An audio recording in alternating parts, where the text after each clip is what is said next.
session is presented by DNA. We have Vikram Chandra, introduced by James Melanson. So let's welcome Vikram and James on stage for the session, The Wonder of Panini's Sanskrit Grammar, presented by DNA.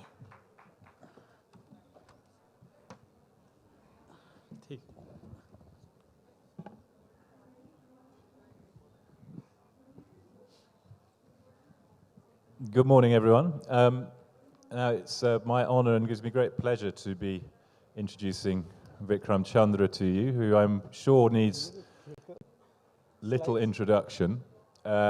He's probably best known at the moment as the author of Sacred Games, a novel which has been turned into a... Sorry. Oh, sorry. We're looking for a clicker. We had some slides that we need to show. I'll get you the slider also. Small technical hitch there. We're just looking for the slide flicker. So at the moment, you may well be aware of the Netflix series Sacred Games, a fantastic TV series which is based on one of Vikram's novels, Sacred Games.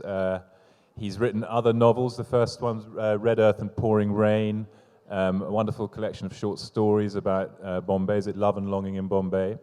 But he also, and as in his capacity as an author, he teaches creative writing at Berkeley in California. But he also has a sideline, a hobby as not just a hobby, as a Sanskrit aficionado. And I last saw Vikram in July in Vancouver at the World Sanskrit Conference, where he gave a wonderful presentation on Chitrakavya, which are these very ornate, intricate Sanskrit poems. And he's also written a book called Geek Sublime, talking about computer programming and the Sanskrit language. And today he's going to be talking to us about Panini. Okay, and I'm not going to say too much about Panini, but I'm a Sanskrit teacher at SOAS, the University of London, and so as a Sanskritist, I often get asked or even told things about Sanskrit, somewhat controversial things. People might say it's the oldest language ever, or that it's it's the language of the gods, and these are perhaps matters of belief and can maybe disputed.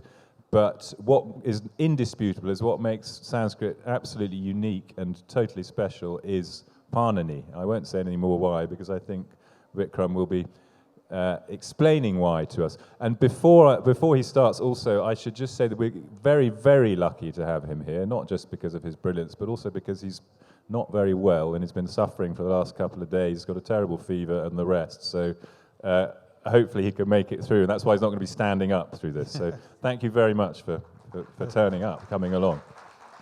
Thank you, Jim. And like he said, I've dosed up on antibiotics, so I hope I make sense. I'm feeling a little delirious. So is it on? Okay. Great, thank you. So I should say I am absolutely not a Sanskritist. Probably like many of you, I had 2 years of Sanskrit in middle school, and then I ran away from it as quickly as I could because it was taught in this incredibly boring manner, which I resented. Although, but in my old age, I've started taking lessons, and I'm slowly struggling with the help of my very patient tutor through the Panchatantra. But that is the level of my understanding. So what you should think of me is as a kind of analog to one of those science reporters who takes other people's research and tries to bring it to a larger audience. The story of Panini, to understand who Panini was and where he came from and what he did, we actually have to go back maybe 1,000 years before his assumed date. So as you all know, the oldest Sanskrit texts that are available to us are the Vedas, the oldest of which is the Rig Veda, dating to perhaps about 2000 BCE to 1700 BCE. And the Vedic universe was set around the concept of sacrifice, yajna. And you've seen, I'm sure in contemporary settings as well, the Vedic priests throwing ablutions into Agni, the fire. What we have, for the most part now, are actually very small versions of these sacrifices that could, in the old days, go on for anywhere from 12 to 17 days, involve as many as 17 different types of priests. The Agni Chayana, which is one of the famous sacrifices, was filmed by Fritz Stahl in 1975, if I'm remembering correctly, and they took 12 days to complete a very shortened version of the sacrifice. So despite all of this enormous expenditure in human effort and resources, what is interesting about the Vedas is it's the language that makes the sacrifice effective, right? So it's the chanting of the Vedic hymns that is crucial. So the Shatapatha Brahmana, which dates to about 1000 BCE, tells us this in very uncertain terms. All the rituals performed in the sacrifice, all that are linked to the rite, all this was performed in and by speech on what was speech made and speech gathered and consisted only of speech, right? So it's the Vedic, the sound of the mantras being chanted, of the shlokas being chanted, that has the power in it. There was also a huge concern with taking these Vedic hymns and transmitting them from generation to generation so that there would be no slippage, there would be no corruption as it was passed on. And the ancient Vedic people developed extraordinarily sophisticated error-checking mechanisms to make sure that not only the words themselves, but the tones and the pitch and the meter was passed down without corruption from generation to generation. And from what we can tell, this has been successfully done for 4,000 years now. So because the language itself, which is the cosmic hum, the sound of creation itself, with certain very advanced rishis or munis, men and women, are able to hear in deep meditation, they translate it for us into human speech, which is to say Sanskrit, and there was an enormous amount of effort, intellectual effort, devoted towards preserving the Veda. So I hope this makes sense, that in this universe, the universe itself is made up and sustained and created by language itself, right? So I'm sure a lot of you know of the idea of Shabda Brahman, whereas sound itself is the creator and the sustainer of the universe, right? So because of all of this concern with preserving it carefully, what quickly developed in the second millennium BCE were a bunch of Vedangas. These are auxiliary sciences which one has to practice in order to understand what the Vedas are and what they do.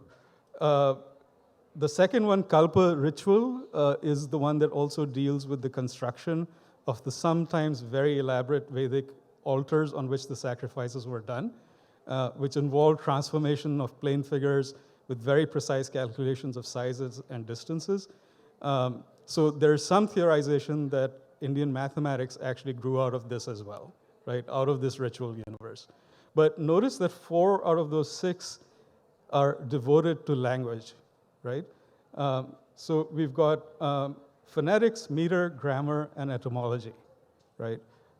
Again, what you see there is the enormous concern for language and its preservation and for understanding of language itself. So it's in the field of Vyakarana, of grammar, that somewhere around 500 BCE, a man named Panini publishes this extraordinary document, text called the Ashtadhyayi, 8 chapters. And when I say grammar, the usual impulse is to understand that word as a kind of prescriptive grammar, right? So if you're of my age, you remember those horrible Whitney and Strunk grammars which they tried to make us use to learn English, right? This is not what we are talking about. So Panini's grammar is actually a rule engine.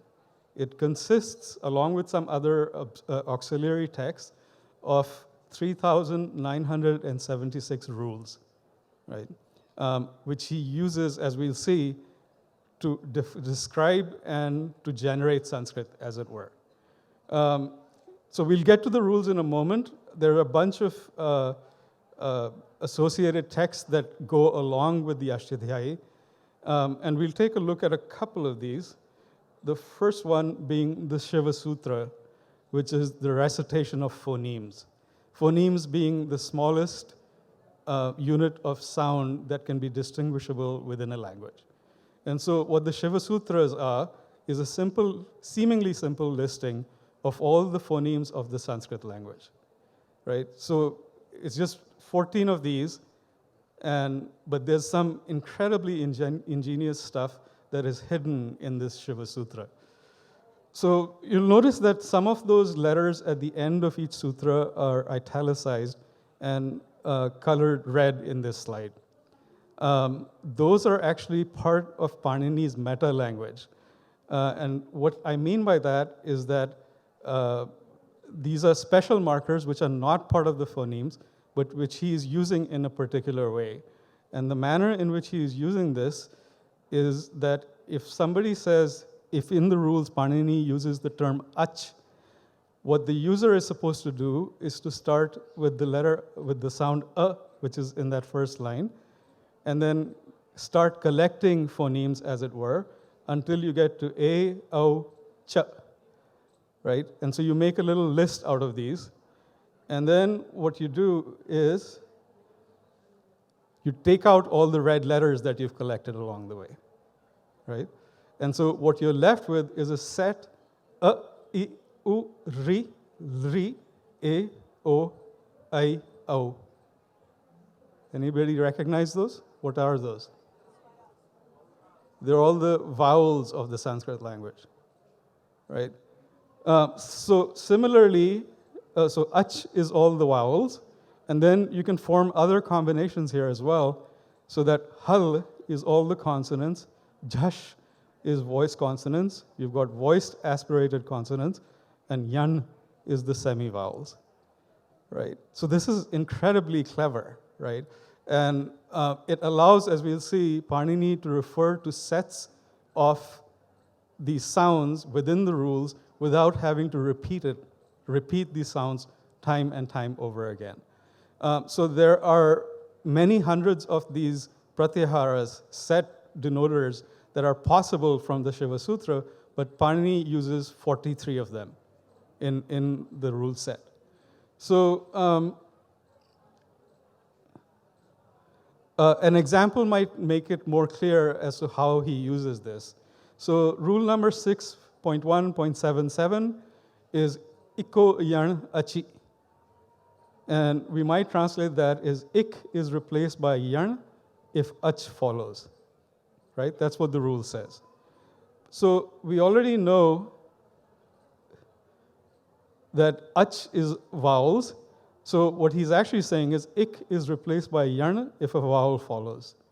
Now if we go back and do our set denotation, we extract our set, what he's then said is those 4 letters in the first set are replaced by ya, va, ra, la if a vowel follows. Right? Like that.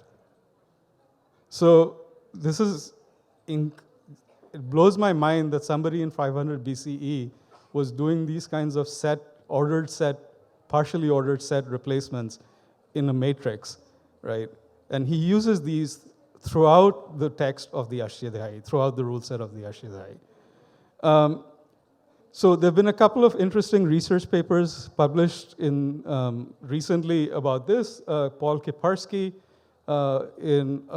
argues that for what Panini is trying to do for his linguistic purposes, the Shiva Sutra is optimized perfectly. And then more recently, I should have shown you that first. Wiebke Peterson argued that it is also mathematically optimized, right? So that this is the shortest combination of letters possible to achieve what Panini is going to do with these in the Shivas, in the Ashtadhyayi's rule set itself. Right? So one of the secondary texts that we should also look at is the Dhatu Pata. So this is a list of verbal roots. And so the verbal roots are things out of which you can make verbs or nouns out of. The first one in this listing of verbal roots, which has 1,943 verbal roots, is Bhu Sattayam, which is appropriate enough. Bhu in the sense of existence, right? And then any a speaker of a modern Indian language will recognize some of these other roots, right? Like Rud for weep, Lik for writing, Pat for reading, and so forth. And then along with the Dhatu Pata, one also has a Ganapatha, which is an ordered listing of sets of nominal stems, which is to say things which you can make nouns out of. And this part of some of these lists are open-ended, right? So the Dhatu Pata's listing of verb roots is complete and you can't change it, but here, some of these lists are open-ended. So this is probably the most open part of Panini's system. And there was a great tradition later of creating new listings or adding or extending these listings. So an example of one of these nominal roots would be kram, from which we can form utkram to step up, vyutkram to go apart, padakrama, a series of steps, pace walking, right? So you take a little component, a nominal stem, and then by adding affixes or suffixes to it, you can create other words, right? So now we've got what you might consider are all the building blocks of language, right? You have sounds, phonemes, you have verb roots, and you have nominal roots. But before we get to how Panini uses these in his rule set, there's a couple of other wonderful things about the Ashtadhyayi itself which I should tell you about. And the first one of these is Anuvritti, which the English translation would be rule ellipses. Now, if you look at those three sentences, give Chaitra a cow, a blanket to Maitra, also to Gopal, what you'll notice is that that very last sentence kind of borrows semantic meaning from the two sentences that have gone before it, right? And the second one, a blanket to Maitra, doesn't make sense if you don't include give from the first sentence, right? In the sense of that sentence, right? So these are elliptical sentences. So Panini uses this kind of elliptical inheritance, I guess you could call it, throughout the rules of the Ashtadhyayi. So Sutra number 3.3.645 is very typically short. Panini's rules rarely go over 2 or 3 words, right? And that seems like a very succinct formulation, but in order to understand what he's actually saying is that you have to go to the sutras above it and borrow what preceded it. And so if we extend the entire shloka and fill out all the ellipses, what we get is a much longer text, right?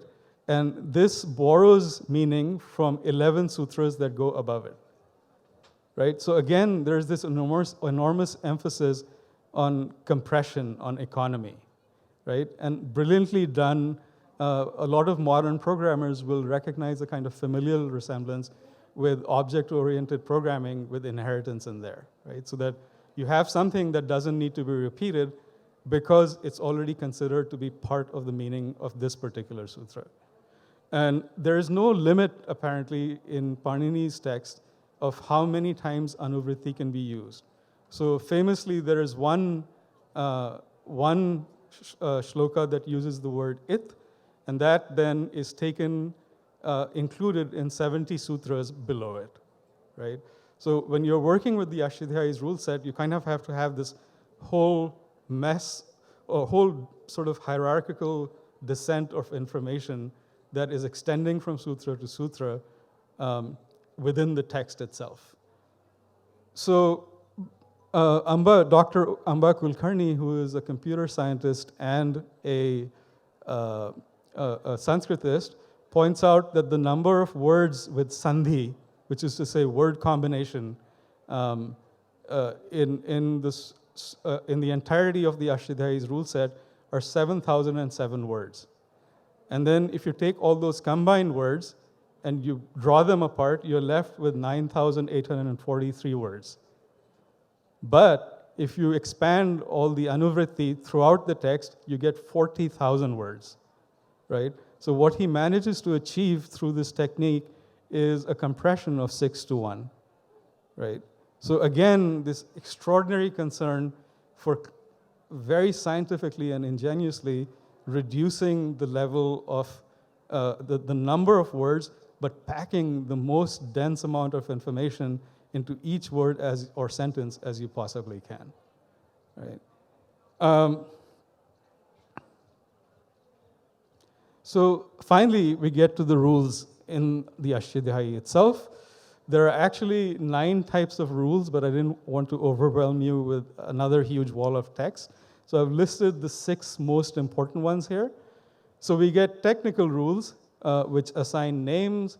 We get interpretive rules or meta rules, which govern the performance by other rules. You get heading rules from which anuvritti happens, right? So those are the originators of anuvritti. You get niyama, condition or restriction rules, which restrict the scope of a given rule. And you get extension rules, rules which expand the scope of a given rule, usually by allowing the transfer of certain properties which otherwise are not available, right? So what you have is this intricate typology of rules which all work with each other in an incredibly complex way to produce language, right? And the rules which actually do the transformation of sound units or words are vidhi, the operational rules. And the way that the operational rules work are usually stated is that what he usually says, as we saw in Iko Yarn Achi, what he's saying is that when there is a left context and appears directly before E, which is the word or the phoneme that is being affected by it, E is replaced by X, right? So these are string transformation rules. As any programmer here will recognize, it will instantly make a connection with string functions, right? So what you do is you put a sound or a word into one of these rules, and it somehow changes the sound of the rules, as we saw with Iko Yarn Achi. So I know this is all heavily abstract and is probably making your brain spin right now. So a practical example of this might be helpful. So we have the verb root, bhu. Remember, this was the first in the Dhatu Pata. So if you're a Paninian linguist and you want to take this verb root and use it to construct a word, a noun, that means any internal state of being, consciousness, emotion, how would you do it, right? How do you get from bhu as a verb root to something as a noun that has that meaning? Well, what you do is you start applying rules to the original sound, and each time you apply a rule, something is changed about the original sound that you started with, right? And so what happens is that you go from bhu to bhugna to bhu-a, and you go further and it becomes bhau-a, and finally you get bhav, right? When speakers of contemporary Indian languages will recognize this word, right? Bhava, right? So although I should say that in the grammarian's strict universe, bhav is still not a word. It is the potential of a word. In Panini's universe, the only time that something actually translates and becomes an actual word is when it is put into the conceptual structure of a sentence, right? And Panini shows us how to do this within the Ashtadhyayi. And so what would happen is that once you've figured out what a speaker is trying to say, you construct the conceptual structure of the sentence, and then certain rules come into application, and those rules are then transform the word, the bhav into, you apply case to it, you apply gender to it, you apply number to it, you apply what Panini calls karakas, which are case categories, and finally then you end up with a phrase or a sentence like bhavena dhridam krit, having made his sentiments or his emotions firm, right? So at that point, bhavena is the word that has resulted in this rule application starting with bhu. I hope this makes some kind of sense, right? So it's a rule-driven operation. All these rules are deterministic, which is to say that if you plug in one input into a rule, it will only produce one specific output, right? Rules can call each other recursively. There is a very rigid order in which the rules are applied. The application of one rule to a form can result in many other rule applications being demanded, and then the operation only stops when there are no more rules left to run on the input, right? So what he's doing here is actually then, in a sense, generating language, right? Out of verb roots and nominal roots and the karakas.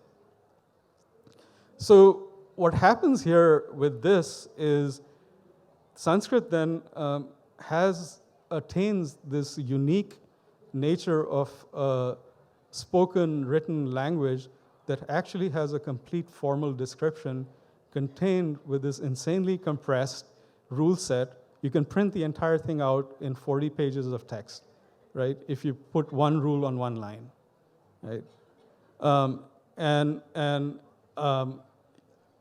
So what we then get is this is the time at which this language, once Panini's done his work, is now referred to as Sanskrit.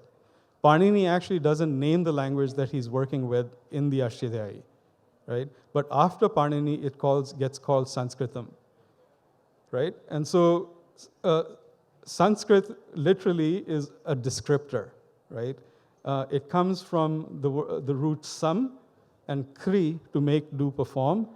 So the implication being that Sanskrit, what you're calling Sanskrit, is a language that is put together, well-formed, highly wrought, perfected, right? So it's unique among human languages in having this quality to it.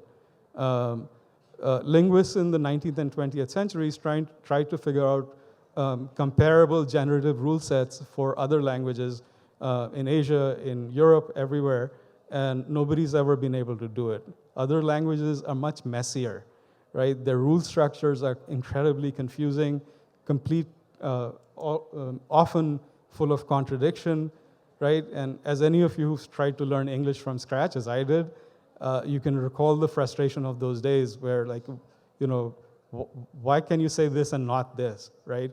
And the answer is, it's just conventional, right? So here, there is no convention. There are only rules. If you apply the rules, you get a grammatically correct Sanskrit sentence or phrase, right? So it's all dependent on the operations of Panini's rules. So the West discovers Panini's work in the early 19th century, and it has a huge influence on modern linguistics. So the guy on the left with the fancy hipster mustache, that is de Saussure, the famous structuralist philosopher and theoretician. What most of you might not, of us who know about him, might not know is that he was a Sanskrit professor, right? And so there is an intriguing amount of similarity between his ideas and the ideas of the Indian grammatical tradition that went before him. On the right there, we have Leonard Bloomfield, who's the father of American structural linguistics. And he was deeply steeped in Panini's work. Also a Sanskrit professor, he taught Sanskrit, and his own research he conducted with very specifically and very explicit Paninian influence. And as he says, that around the beginning of the 19th century, that's when Europe first learned of Panini's rules. And it was from this model that Western scholars learned in the course of a few decades to describe a language in terms of its own structure.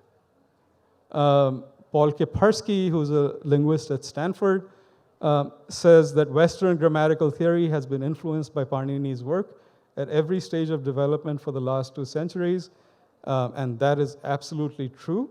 The man at the left is Roman Jakobson, who's sometimes called the father of phonetics, and the influence on him is also very clear how much he took from Panini's system, especially in the in morphology, in how phonemes are changed when they're used with other phonemes or words.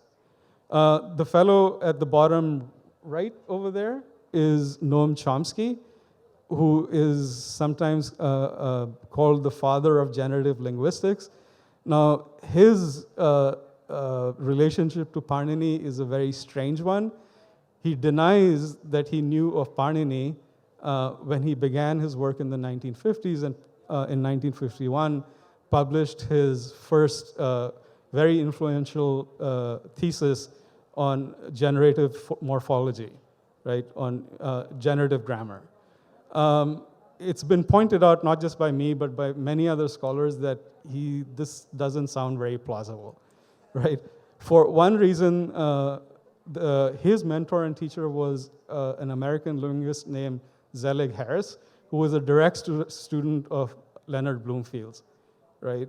And that there is no way that he could have helped Zelig Harris with his research work and not learned about this prior ancient tradition. So, I mean, I'm very skeptical. And the way that Chomsky tries to explain this idea that he never knew about Panini's work is like these weird explanations about how in 1951 everyone was so disgusted with the Second World War that nobody was looking at European journals in the United States, which is where Bloomfield published one of his most influential papers on structural linguistics using explicitly Paninian systems. So there's a little bit of an academic controversy if you're interested in these kinds of things. Over here, as a writer, I think what I really feel strongly is there's a lot of anxiety of influence going on here, and an effort to sort of, in retrospect, say that I was the great genius who invented this, right? Because, I mean, it's not such a big deal. If he indeed, and as I believe he did, knew about the work of perhaps not Panini, but of Bloomfield and Harris, he's not being the father of modern generative grammar. He's standing on the shoulder of giants, right, as we all do. Anyway, let's move on. So a couple of interesting things happen about, because of the formal description of the Sanskrit language in Panini's work, is that, as Paul Kiparsky and Gerald Penn point out here, is that not even a single one of the standard Chomskyan systems, which is to say modern linguistic systems, can produce very accurately a single parse for us in a language like English, right? So if I'm remembering right, if the English sentence, she ate, sorry, I'm going to remember, I'm getting a little derailed, so I'm going to forget. She ate Wednesday, on Wednesday, she ate spinach salad with a fork. If you try and parse that, you actually produce something like 41 different parses, right?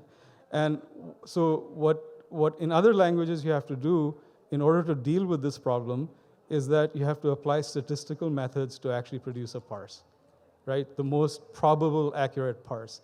So when you say to Siri, get me to town, what Apple is doing behind the scenes is they're applying huge numerically based statistical methods of trying to figure out what you actually mean, right? But in Sanskrit, that doesn't happen. And so as Kiparsky and Penn put it, the most amazing fact about the Ashtadhyayi is not that it produces so many correct derivations at all, but that it simultaneously avoids very many incorrect ones, right? So a single grammatically correct sentence of Sanskrit will only produce one parse, right? So it's a single parse, right? Because of the specificity and the accuracy of the derivation methods of the Ashtadhyayi, right? So I think it's because of this this particular unique feature about Sanskrit that leads some of us, and I think often it's Indians in nativist or full-out nationalist mode, to say things like Sanskrit should be used to program computers, right? Because what you're then saying is that it's syntactically really precise, right? It's a kind of silly claim, actually, because it doesn't understand what programming languages actually are and what they're intended to do, right? So for one thing, producing a parsing-friendly version subset of English or any other modern language hasn't really been a problem in computing since the 1950s when Fortran and COBOL were invented, right? And now it's, with modern tooling, it's a trivial process. You could probably produce a programming language, a sort of primitive but functional one, in maybe a half hour, 40 minutes, right? By putting together certain rules, right? The other more distracting or oblivious thing in that assertion that Sanskrit should be used to a programming language is that what a programming language needs to do is to unambiguously pass instructions to a computing machine.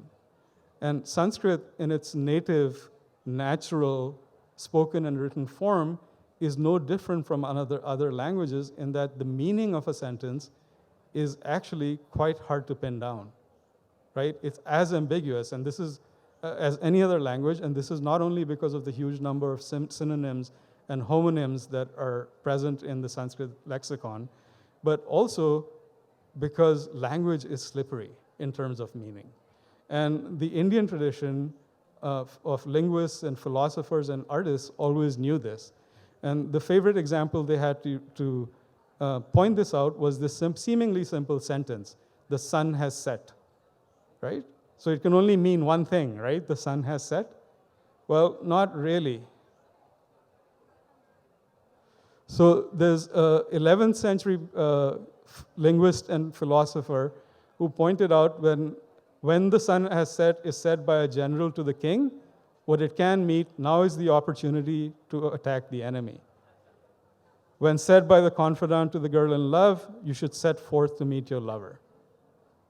And he goes on for about 10 of these examples, ending with, when said by an impatient girl waiting for her beloved's return from a journey, it can mean, my love has not come even today, right? And then he remarks, the denoted meaning of a word is one and the same for all persons bearing it, so it is fixed and uniform, but its suggested meaning varies with the variation in such accessory conditions as the context, the character of the speaker.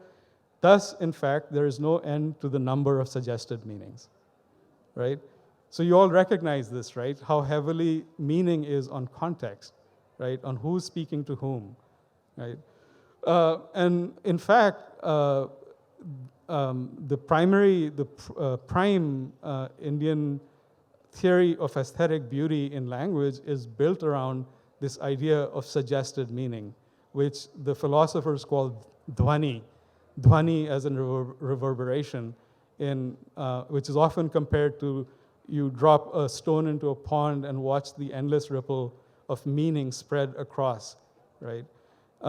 And so what poets do is produce a kind of directed ambiguity, and so that you can read one shloka or one sher and keep finding new meanings in it for years after years, decades after decades, right? So natural Sanskrit, as it were, doesn't really have any advantages over any other language in terms of telling computers what to do. Now, we should also note that there were certain people within the Indian tradition who were frustrated enough by this inherent quality of language, the ambiguity of language, that they actually created Shastric Sanskrits, right, paribhashas, in order to get away from this ambiguity, right? So one could argue that Panini's own meta-language, which we've just seen in use, is one such paribhasha. It's a restricted Sanskrit, right? Algebraic in form, as it were, that allows him to describe what he's trying to describe. There were the school of reason and the school Navya Nyaya, the new reason from 1100 CE forwards, they developed one of these restricted languages. And so in their Shastric Sanskrit, Rama gives money to a Brahmin with his hands would become an activity of giving characterized by the agenthood in Rama, the instrumentness in the hand, the recipientness in a Brahmin, and the objecthood in money, right? So then you have no ambiguity, right? When you're using this kind of formal, restricted Sanskrit, right? Dr. Amba Kulkarni points out that one of the advantages that these kind of Shastric Sanskrits have over other modern experiments in producing non-ambiguous languages, like OWL or RDF, which are used on the web a lot, is that this is very closely aligned with natural Sanskrit, as it were, right? So that it affords you non-ambiguity and clarity, but it also gives you the suppleness of a spoken language, right? So I don't know, in my fantasies, I sometimes think that if somebody created a Shastric Sanskrit for computing, that could be really effective, right? But you would have to produce that, and I don't think, given the economic and the political realities of today and the dominance of English as the lingua franca of computing across the globe, that I think this is going to remain in the realm of fantasy. So despite this, I think we could reasonably argue that at least one person did program in Sanskrit, right? And Gerard Houet, who's a computer scientist, linguist, mathematician, at the first International Sanskrit Computational Linguistics Symposium in 2007, he made this claim, not only Panini was by far the first linguist in recorded history, but I claim he was the first computer scientist 24 centuries before computers came into existence. So how is he able to claim this, and why does he say this?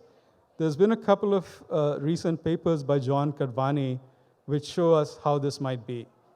So what Kadvani says is that what Panini produced was actually a Turing-complete language in his meta-language of the Ashtadhyayi, right? So most of us, when we think of computation, we've been trained by the media to think of it as a mechanical operation, right? So if you saw that Turing movie, you see those little levers going up and down and things spinning and electricity happening, right? And the word Turing machine implicitly implies that computation is mechanical. But this is not true. Those of you who are computer scientists here will remember that Alfonso Church created the lambda calculus in the 1930s. And what he showed was that merely through the application of mathematical functions, you could actually describe computation as well. And then finally, there was a man named Emil Post who demonstrated, starting in the 1920s, although he didn't publish until the 1941, that you could have recursive string writing produce computation. That sounds really weird, but it actually is true. You don't need mechanical systems to produce computation. You can just take strings and rewrite them recursively and have anything that a computer can do now actually be produced by the same, what he called the production rewrite systems. And so what Kadvani is saying here is that the basic claim then is that Panini's system is sufficiently structured to qualify as the earliest known computing language, right? Which is pretty mind-blowing. Although one should be absolutely clear, Panini nor his intellectual descendants use this meta language to program anything but English, but Sanskrit itself, right? But nevertheless, it is, I find Kadvani's argument quite convincing. So I'm very happy to claim Panini as the originator of computation. So this was a stamp produced by the Indian Postal Department in 2004. It shows, curiously, Panini writing. And it's not quite clear whether they used epigraphical methods in this incredibly complex system. Certainly, the huge emphasis on economy would suggest that they were working within a largely oral universe, although they still, they knew of writing, right? Remember the verb roots pat and lick, right? But it's a largely oral universe that he exists in, and if you're a computer programmer, this should make you slightly nauseous, the thought of somebody producing something this intricate and this subtle without modern debugging tools and even without writing itself, right? On the Indian tradition itself, there's a huge influence of Panini's work. One is the emphasis on economy. So all of us know what a sutra is, right? It's a very short technical statement, but what many of us might not know that there is actually a formal description of what makes a good sutra. So it should have the least number of syllables, should contain no doubtful words, no redundancy of words, should contain no meaningless words, and should be faultless, right? So this is coming directly from Panini. All Indian scientific writing or philosophical writing after this, all of those writings aspire to the condition of the Ashtadhyayi, right? In its completeness, in its economy. And so the other big sort of result of Panini's intervention is the way that he structures the Ashtadhyayi is that the first 5 chapters of the Ashtadhyayi are devoted to decomposition, right? To taking apart, right? So that you take a system and you break it down into its smallest units, right? Phonemes, verb roots, nominal roots. And then last 3 chapters are devoted to synthesis, which is to say that you take those elements and you put them back together. You put them back together to make sentences, to make words, right? So what you will notice if you read Indian philosophy, if you read Indian science, that all of them are focused or work with this idea of systems thinking, right? In order to understand anything, you have to break it into its component parts. You have to understand how those component parts work together, and then you can understand the system itself and perhaps influence the system, right? And so Bhartrihari, another magnificent grammarian from the 5th century, argued, this grammar is the door of liberation, an antidote against the faults of speech. It purifies every form of knowledge. It shines forth in every kind of knowledge. Now, that's kind of a weird statement, right? That grammar can be a door to liberation, right? Especially if you're a high school teacher, you might be wondering how that makes sense, right? But if we think for a couple of minutes about what Vyakarana actually means, it starts to make sense. The literal meaning of that word is merely analysis, right? Taking apart and putting back together, right? So therefore then, within the Indian knowledge production universe, grammar or systems thinking becomes the door to liberation, because whatever the system is, if it's a language, if it's a political system, if it's a society, or even if it's existence itself, if you can understand its component parts, you can break it down, and then if you can put it all back together and understand how it works, then perhaps you can aspire to transcend that system, right, or to completely understand it. And I think this is still very much present in our contemporary thinking. So thanks for bearing with me. I hope I made some kind of sense. And I know this was probably making your head spin by now. So if you go to that link right there, I just published this morning a write-up of this, which contains much more detail and probably is more coherent than I've managed to be this morning. Thank you.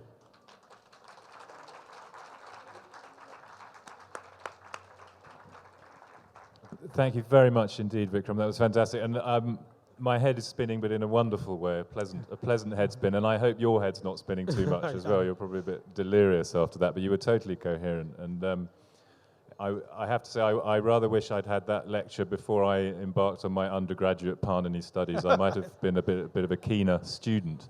Yeah. It's raised all sorts of questions in me, but I'm just going to ask one, which has come to me now, and then we'll open up questions to the floor. And I said at the beginning that what indisputably makes Sanskrit unique is Panini, and not only the brilliance of this generative grammar, but the fact that when he composed it, perhaps in his head, which, as you said, is quite fantastic that he was able to do it without writing it down, if he did. So since then, Sanskrit has been fixed. Since then, and that's what makes it totally unique, different from any other language. Since then, if anything that doesn't follow those rules isn't Sanskrit, basically. But my question is, you said that it's proven impossible to do the same for other languages, English and so forth. So that then made me think, but does that then mean that there is something inherently unique about Sanskrit, that Panini was able to do that?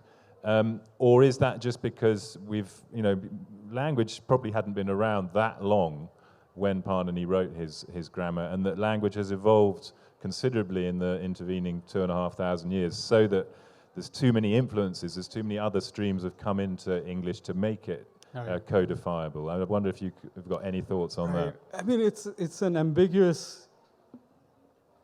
There's lots of theorization been done about this. In other words, is Sanskrit in 500 BCE in a form that allows him to observe these patterns and therefore produce a formal grammar for them? Or is it that he imposes a kind of formalization on Sanskrit, which then becomes the ruling paradigm, the ruling generator of Sanskrit forever afterwards? And there doesn't seem to be any clear answer as far as I can tell. I have to say that within the Ashtadhyayi himself, he seems fairly open to sort of the actual world, right? So he's not operating in some sort of rarefied nerd universe where he's producing this abstraction which actually doesn't match with reality. For a lot of things, solutions to problems that he gives is for such and such, you should look to the actual usage of the people, right? So it seems to me that he's doing a descriptive linguistics rather than a prescriptive linguistics, right? Which is then, although I'm reluctant to completely tie myself to this position, would suggest that maybe there is something completely unique about Sanskrit. Thank you. Okay, so now we've got 5 or 6 minutes left for questions. There's a lot of hands up. First one.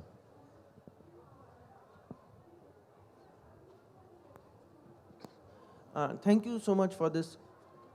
Okay, thank you so much for this wonderful session. I would like to ask, how can, what is the relevance of Sanskrit in present context? How can this thing be revived? And is it not true that the West or the Westerners are showing more interest in it than the Indians who think this is a dead language and it's all over? Those are questions which are above my pay grade, maybe. but I guess for me, the relevance of Sanskrit is that it describes my deep past and therefore describes a part of myself, right? And for some, and for that reason, it makes me happy to engage with it. And so even my recent reading of the Panchatantra has been extraordinarily pleasure-filled and illuminating, right? Because now I'm actually engaging with the ancient texts. I mean, I grew up with Amar Chitra Katha and all of that, right? And those books which always tried to like sort of imply that the Panchatantra was like kids' animal stories, right? And when I actually read the work, it's actually not that at all, right? It's like Arthashastra for dummies, right?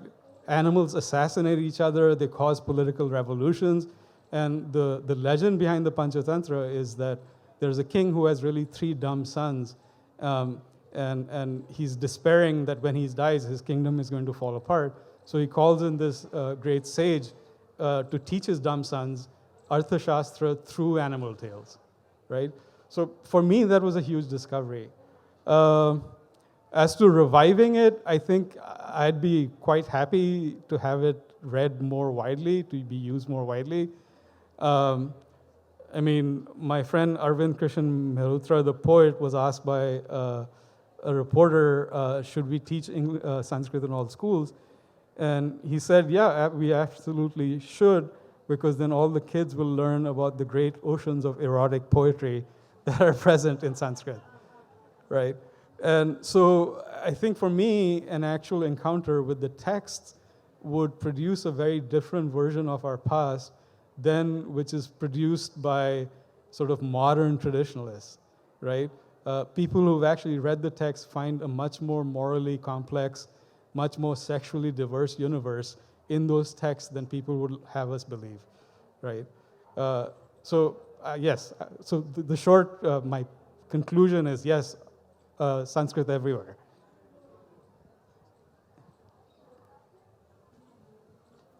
Yeah. My question is, how do we know that this is the original thing which Panini wrote? Because there are these Siddhant, Logha, Kamudis. Any language goes through a set of interpretations. And secondly, Western linguists have said that the script at that time was Brahmi. That is their hypothesis. And Sanskrit has been written in a variety of scripts. Yeah. So what do you think was the original script in which Panini wrote? And the last thing is, what do you think about the Proto-Indo-European hypothesis, which was, in some sources, it is said to be a colonial project. So I just wanted your thoughts on that. Thank you. Well, on that last slide of the stamp, they actually have him writing in Brahmi. So that seems probable that if writing was used, that it was probably in Brahmi script. As to the larger question of Proto-Indian, PIE, Proto-Indian European, I am fairly convinced by that argument that there was some proto-language that then transformed itself as it moved in various directions. I'm aware of the controversy and the opposition to that argument. I haven't, to date, sort of been convinced by the other side.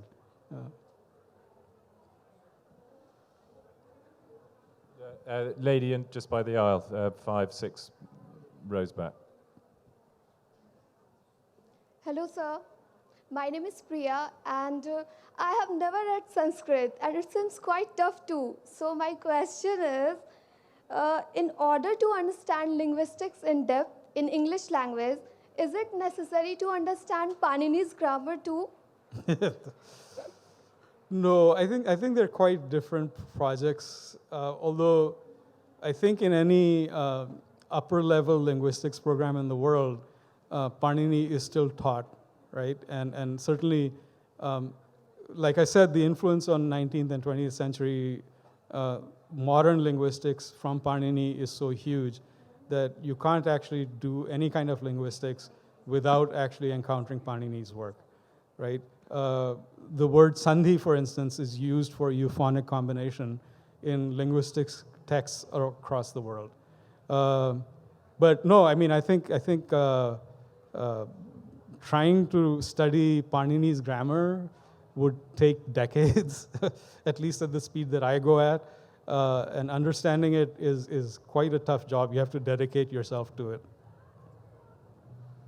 On that, I think we're going to have to wrap up now because we've run out of time. I really think we need to give Vikram a huge round of applause for that because he's not very well, as I said, and he's going to have to return to his sickbed. So I think it was a tour de force. Thank you very much. Thanks for coming. Once again, a big